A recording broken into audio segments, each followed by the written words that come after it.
EOC and I really needed some PVC for a stock block, and we're about to leave for Florida, but this was at Walmart, and this one was on sale for 25 United States dollars because it was an open box model, but it looks totally fine to me. So what we're going to do is we're going to take this and the one that Bobo returned to me that he borrowed to make his review way back when, but decided that he didn't like, and we're going to make something really fun for Florida, I think. Let's get to it.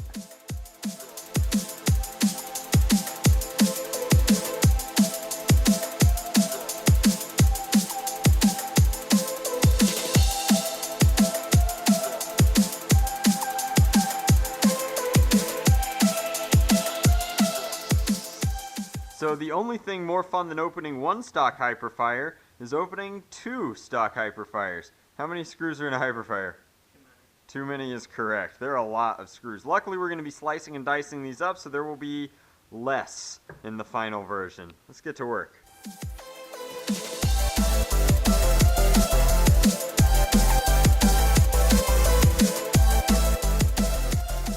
So just like in the mod guide, I've removed all of these locks, but now we're getting kind of weird with how we do the internals, in that we want to maintain one of these handles to make the bolter from 40K, and then we want to maintain everything else going forward. And I think we're actually going to keep the stock on one of the handles and use that as the main handle, because I kind of like that feel to the blaster. I think that would be much better, putting the weight in the back for something that's about to become twice as heavy in the front. EOC is still gutting his, and I think you're in about the same place, but we will work on the flywheel cages next and get them ready to accept the LiPo power. And then I think we've got to start carving out this portion here of the shell. Should be interesting.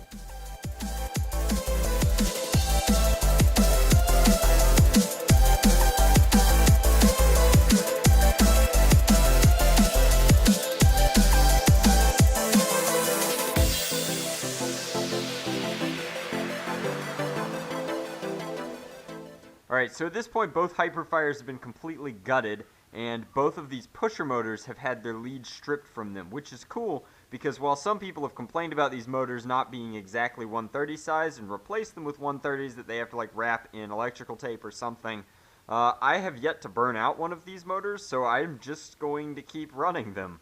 They seem to be working fine, so I am happy with these, and I'm going to splice them up together. This one's isolated and this one's isolated. Now we've also gone ahead and removed this piece from the front because it gives you a more aggressive kind of bolter style look, and it just takes off a lot of the neon orange. I am going to put back on this portion of the orange barrel, but I don't want all of this giant hunk of nonsense, especially with the stock attachment on and doubling the weight on the front.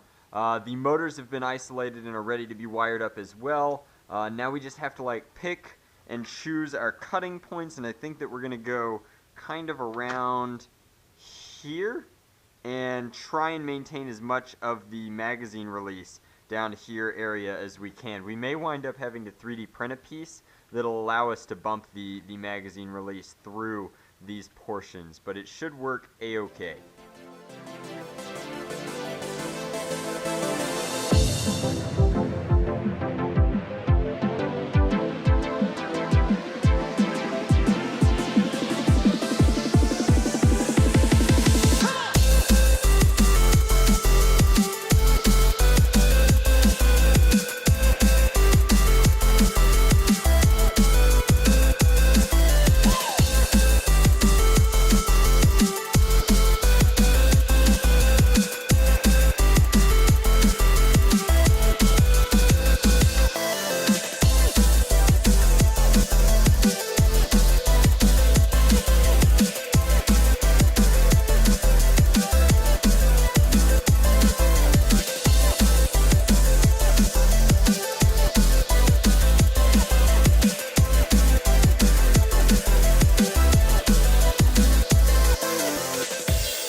So it's getting pretty late, but at this point we've got everything wired up. We figured out the solution to the magazine release was for EOC to design and quickly print off some of these. These are, of course, extended magazine releases, and they actually take it lower than the case. But they work flawlessly. Other than that, this is the circuit that we've kind of designed for this. Again, using the regular motors, I think that they're going to be A-OK.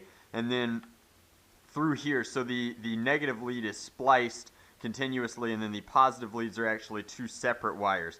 And as hard as it was to do one of them, it was actually really easy to just double that work. And so these are functionally identical and should be very, very cool. So we'll start splicing them together in a second, but since we were staying up so late anyway, we hooked this up, and I just thought it was a fun thing to talk about during this video. This is the wireless Nerf speaker that some of you might recognize if you paid a lot of attention. And so we actually came up here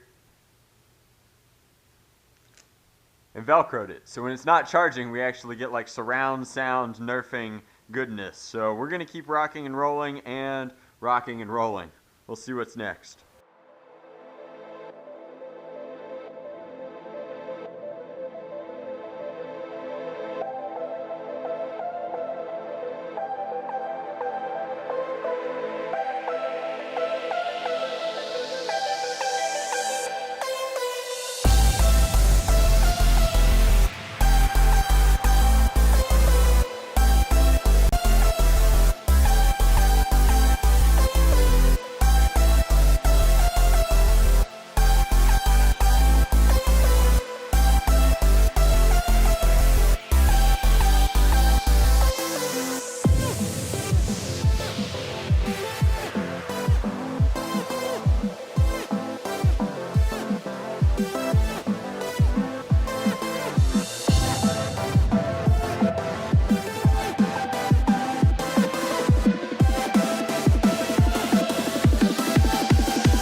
Alrighty guys, so this is the Elite Bolter, or the Hyper Bolter, or we'll come up with something to call it. But we whipped up a quick reversey mag, which is just a magazine that feeds the darts in the opposite way and then chambers differently.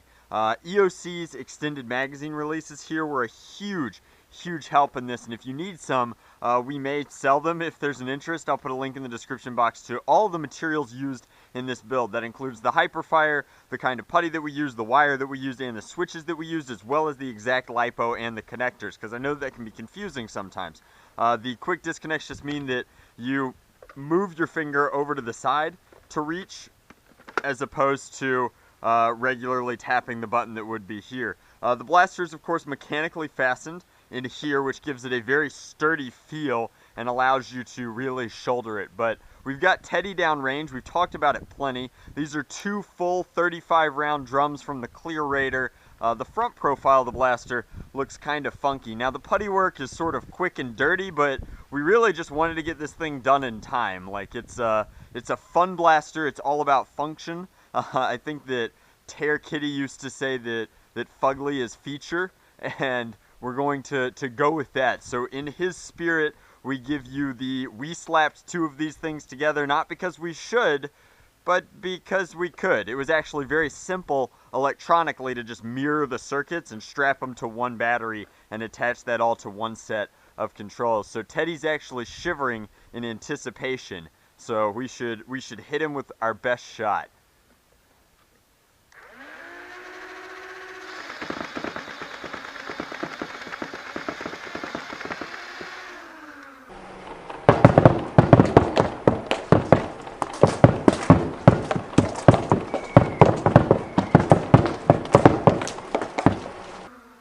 I think that's the fastest I've ever unloaded 70 darts like that, just because I didn't have to reload to do it. That is super duper cool. So instead of having one dart hose, it's now a double-barreled dart hose. Project was a ton of fun to make. It's got a little bit of front heft to it, which is why that mechanical fastening is so very, very important. But it's a relatively comfy blaster, and it's a ton of fun to shoot. It's really, really cool. Let's load it up and fire it a little more. I'm going to spare you guys the loading sequence, though, because it takes forever. Alrighty, guys, so fully loaded, I figured we had to try some double dealer magazines. Let's go ahead and slide those home. Still running on 2S, but we'll fire this real quick.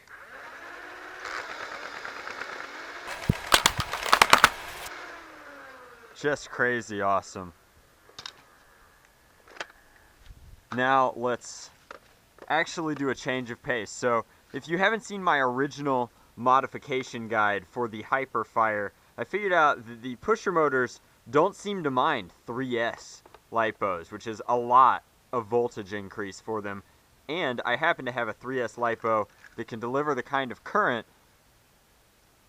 that these will require. So this is a pretty massive 3S, and again, I don't necessarily recommend this with this motor setup specifically, but the wiring in the switches are more than capable of accommodating this. So we have to know what the rate of fire looks like on 3S with two of them, because we already know what it looks like with one of them.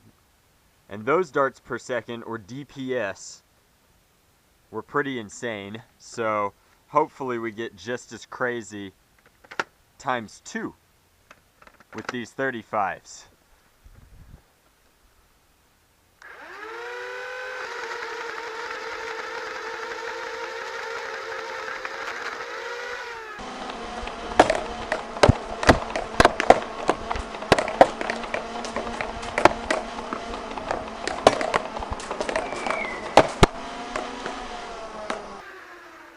Yikes. So the old school Raider drums can't actually keep up with that rate of fire. We should have loaded 22s instead, but still a very healthy display of flywheel non-sensory.